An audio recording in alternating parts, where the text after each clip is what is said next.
When I decided to write about goats in folklore, I thought I would find plenty of content. After all, they appear in mythology. Look at Amalthea, the goat reputed to have raised Zeus in Greek myth, or the goats associated with the goatherd in the Auriga constellation. And that's before we get anywhere near the sign of Capricorn, and that's just in Greek myth. Yet in terms of actual folklore, there's less than you would expect. Unlike pigs, there are few specific tales about goats. Instead, they pop up almost as a side character in relation to other animals. That said, they do have associations with fairies, and of course we can't talk about goats without addressing the devil-shaped elephant in the room. So let's see what folklore we can find about the humble goat in this week's episode of Fabulous Folklore. Hello there and welcome to Fabulous Folklore, the podcast for all things folklore, occult and just a bit weird. I'm your host Icy Sedgwick, blogger, fantasy author and your guide into these rather mysterious realms.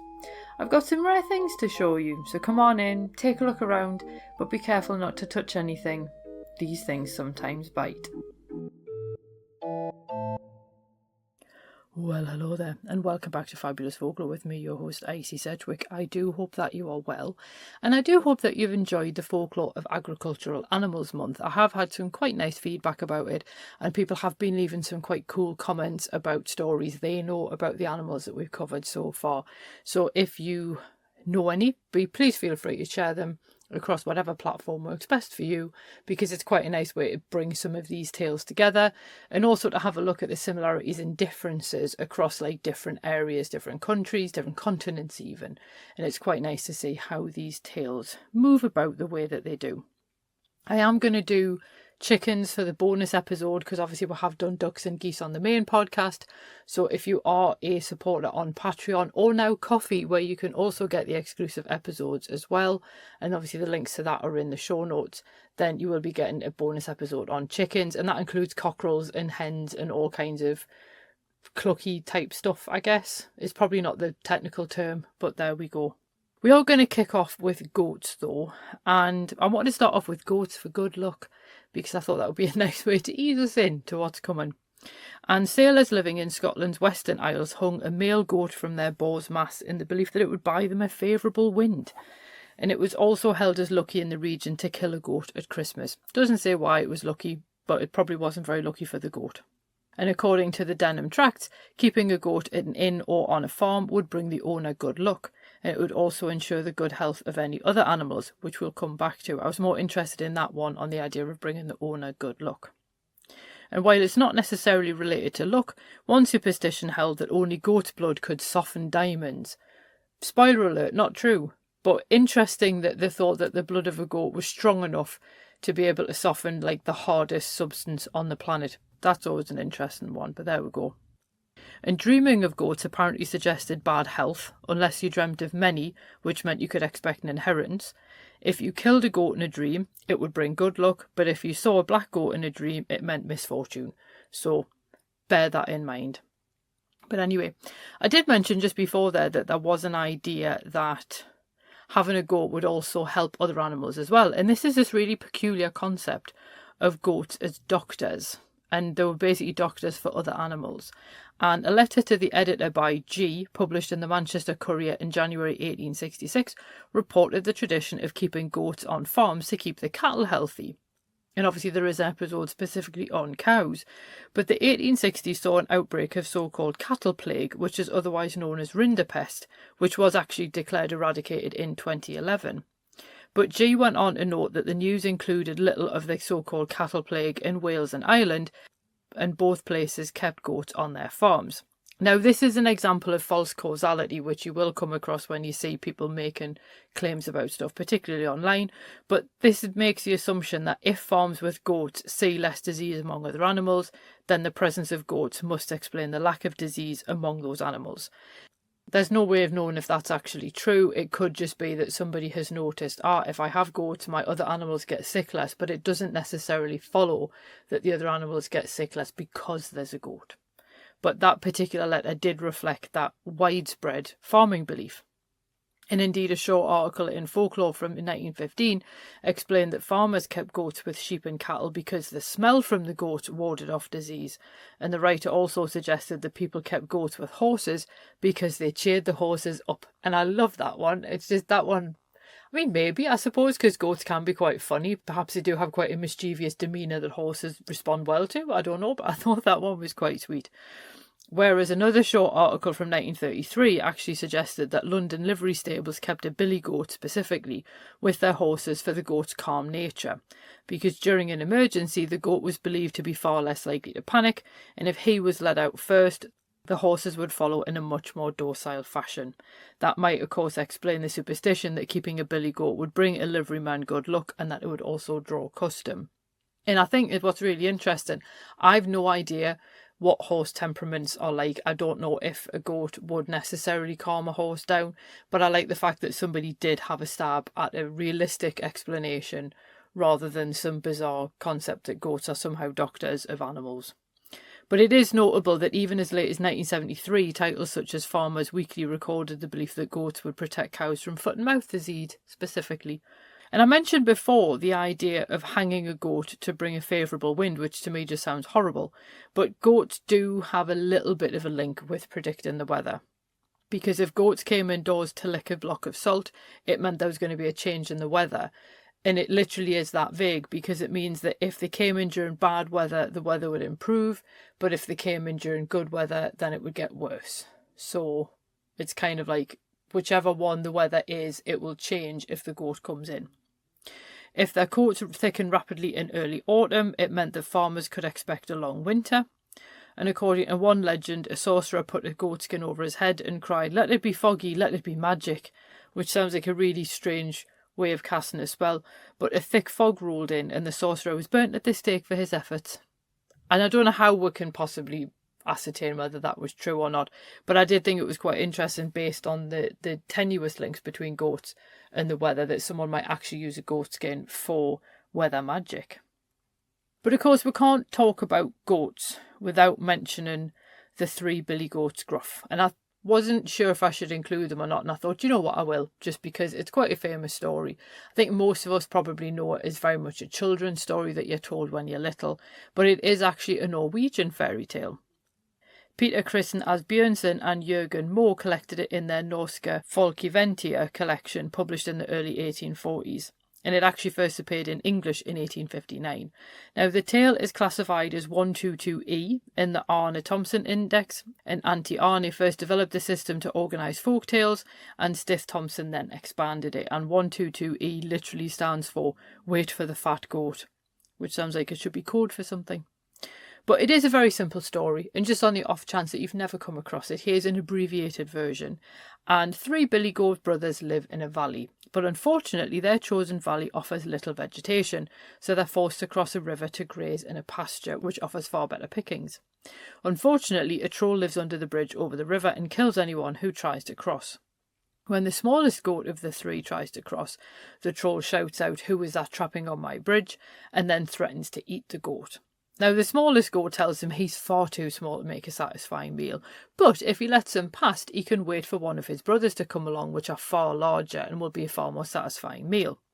The troll, hungry for a larger goat dinner, decides to let the smallest goat pass, and away he goes over the river, off to the pasture. Now, the middle goat brother tries to cross, and the troll also stops him, shouting out, "Who was that trapping on my bridge?" Now, the middle goat brother repeats the trick of his younger brother, and he says, "Do you know what? I am on your bridge, that is true, but my big brother's coming and he's bigger than me and he'll be much more satisfying to eat than I will."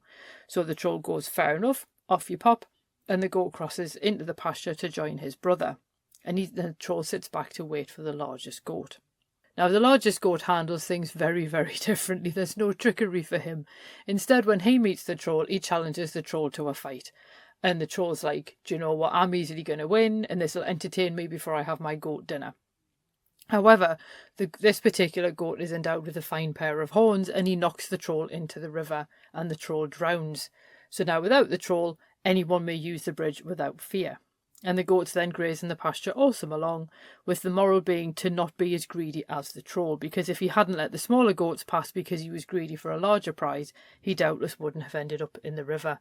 And I thought that was quite an interesting one. And it's weird because goats aren't necessarily seen as being particularly trickster-like, I don't think. They're not an animal that would strike me as being the trickster, but in this particular instance they do outwit the troll, and it ends up benefiting the whole community because now anyone can use the bridge. So I thought that one was quite cool. But, and this is a tenuous link at best, the fact that that was goats in a fairy tale, there is actually a link between goats and fairies more widely, which I thought was particularly interesting, which we generally see in both Welsh folklore and Scottish folklore. So I thought that was quite cool. If we head off to Wales first, there are a group of mountain fairies, and they are the Chwilion, and they apparently took goat form, mostly likely because they were friends with goats. And I suppose in some ways this makes sense because you often associate goats with mountains and stuff like that. So if any fairies were going to befriend them, it would obviously be the ones that live in the mountains. But Catherine Briggs further notes that despite this friendliness between the two, it was the Tylwyth Teg who actually combed the goats' beards on Fridays. Now this differs from the English and Scottish superstition that claimed that goats were never seen for 24 hours together, and that when they did go their separate ways, they went to visit the devil to have their beards combed. I'm not quite sure what the folklore fascination with combing a goat's beard is, but there we go. Now, in Scottish folklore, we find the Urusk or the Urusgain, which is a half-human, half-goat type of brownie that lived on farms. And obviously we've covered brownies before, and sometimes they can be incredibly helpful, and sometimes they can be the opposite. But this particular type of brownie was an incredibly lucky one to have in the house because they herded cattle and also did other jobs on the farm. And Sir Walter Scott described them as looking a bit like a Grecian satyr. So the way I'm picturing them is very much like goat from the waist down and human from the waist up, possibly with horns, and probably walking on two legs. That's kind of how I sort of see satyrs anyway. But having one of them on your farm was a sign of prosperity, so they're quite a nice figure to have around. That being said, they weren't also necessarily welcome house visitors, and one tale involved a farmer's wife in Glenlyon, and she was making porridge in the farm kitchen one wet morning when an Urusk strolled in. Cold and soaked through, she stretched out in front of the fire. Now, the farmer's wife wanted to be hospitable, but unfortunately, the Urusk now blocked her access to the cooking range and left her unable to finish making breakfast. So rather than just simply politely asking her to move, the farmer's wife took a ladle full of porridge from the pot and dropped it onto the Urusk's legs, which prompted the creature to flee from the room. The other half-goat creature that we get, as well as the Urusk, and it's interesting that that particular story involves a female one, is the Glaistig, who is also a half-human, half-goat creature, often linked to lakes and rivers. And I mentioned these briefly in the Green Lady episode, because Green Ladies occasionally get mixed up with the Glaistig. But in this particular instance, the Glaistig is not only associated with watery places, but also the herding of sheep and cattle. And various tales connect the Glaistig with old houses, or indeed the houses of chiefs, and she would celebrate impending marriages, and she would keen before deaths within the family to which she was attached. But most often the Glaistig remained invisible, choosing when she wanted to be seen, and she was usually clad in green when she was seen, which I think is why you sometimes get some crossover with Green Lady ghosts. Now, despite the Glaistig having the legs of a goat, the Glaistig actually seemed to be more attached to cattle, particularly caring for them at night, if the owner had actually left out the correct offerings for them. And Gregorson Campbell actually disliked the link between the Glaistig and the goat on the basis that the devil took the form of the goat, but Donald A. Mackenzie pointed out that the goat was actually associated with the fairies in the Highlands, not the devil. And speaking of which, I think we do have to turn to the devil now, because you sort of can't really have one without the other in popular culture. But what was really surprising was there was actually a lot less about the devil and goats than I thought there would be, which is weird because when you look at a lot of the depictions, particularly in woodcuts, the devil often has sort of the lower half of a goat and then maybe horns, but then also wings and various other bits and pieces as well. So the devil and the goat is a bit of a weird relationship. And in some folklore, the devil was actually believed to attend the witch's Sabbath on a Saturday in the form of a goat, and then in some stories he's believed to ride to these Sabbaths on a goat. So there we go. Now, despite the obvious appearance of Black Phillip the goat in The Witch, history scholars have actually found no evidence of goats in American records of witchcraft prosecutions. So that basically was not something that was rooted in any level of historical accuracy. But of course, it is a horror film, it's fiction, therefore, less of a problem. And history professor Emerson Baker did note that while goats don't really appear frequently as witches' familiars, there was also nothing to say that they were. Just because they don't appear in the records doesn't mean that somebody did actually believe their goat to be their familiar. And director Robert Eggers did acknowledge that there's little evidence of goats as familiars in English witchcraft, but he did obviously note the woodcuts that depict goats either at sabbats or being written by witches. So while there's no immediate link between, I think, goats and witchcraft in the way that the witch implies that there's enough of a link there that I think Eggers could still get away with being a little bit more inventive, shall we say. But I think part of the problem is, in film, if you were to choose one of the traditional animals to be a familiar, like a cat or a dog, in some English folklore, the hedgehog is a witch's familiar, which is a bit of an unusual one. If you were going to choose one of those, it would probably be a bit less cinematic, whereas because people have such a long association with goats and Satan, then I think visually the goat makes more sense. But there we go. Now, there are various possible explanations for the goat-Satan link, and I will tell you, spoiler alert, it's very difficult to point to any one of them as actually being the definitive answer. Most people seem to point to the Greek god of the wild Pan, who is usually depicted as a satyr, so he's not a goat himself, but rather a man with the legs, hooves and horns of a goat, which is kind of how we often see the devil then depicted later on. Now, Pan was rebranded as a demon in an effort to convert his followers to Christianity, although obviously there is a difference between demons and the devil, which I do think we have to bear in mind. And Pan was never a particularly important god, I don't think, in the same way that someone like Zeus or Hermes might be. So it doesn't make sense why you would demonize Pan necessarily, but not one of the other ones. Now, Professor Ronald Hutton thinks that the devil became linked with Pan only in the 18th century during an early neo-pagan revival when Romanticism discovered Pan, particularly as their sort of embrace of all things wild and natural. Pan becomes quite a really useful figure in that regard.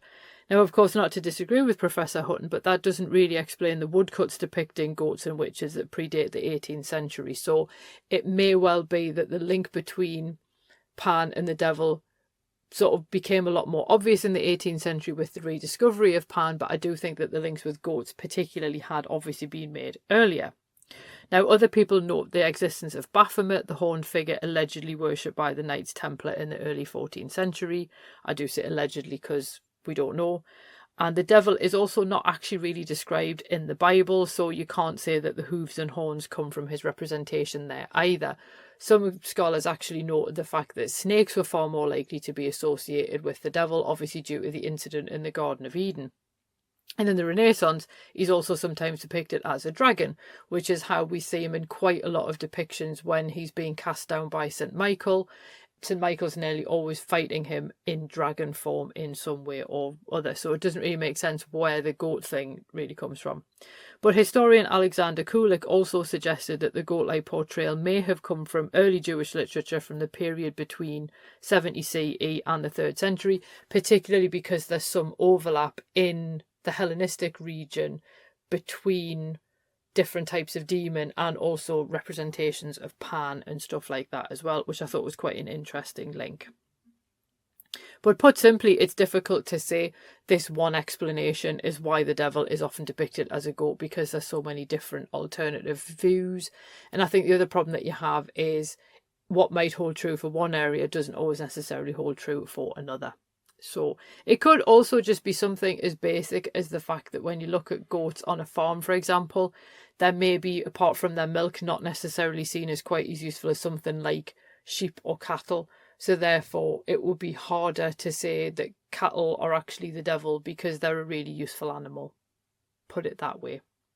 But basically what I want to know is, what do you think? Where do you think the link between goats and the devil came from? And I am talking slightly more, I think, in regards to folklore of the folk devil, who's also depicted as a giant, lest we forget, or a gigantic figure rather, in many of the legends. So that's worth bearing in mind.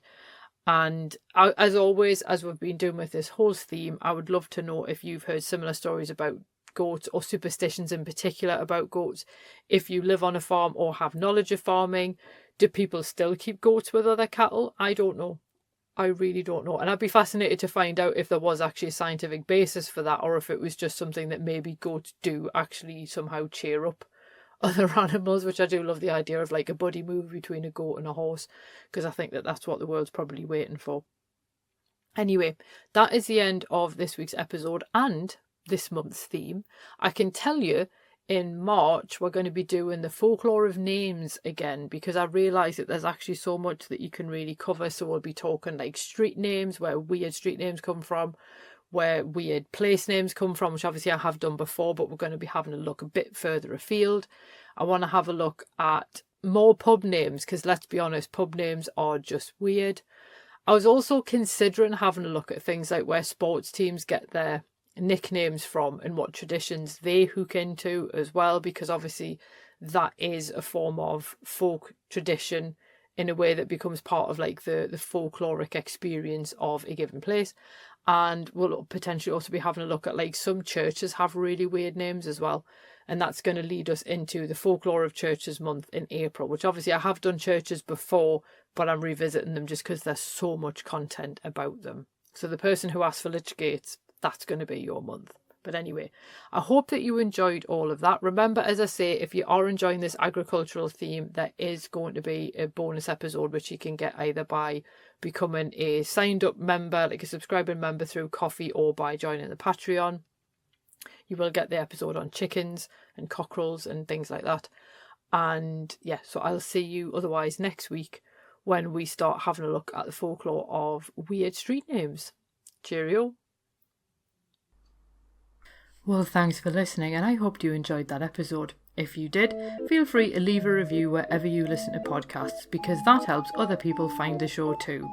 It also takes between 4 and 6 hours to research, write, record and edit these episodes, so if you want to help support my time in doing that, then you can buy me a coffee. Or you can join the Fabulous Folklore family on Patreon and enjoy extra benefits, including exclusive episodes and articles and even illustrated talks. All the links you need are below, and thanks in advance.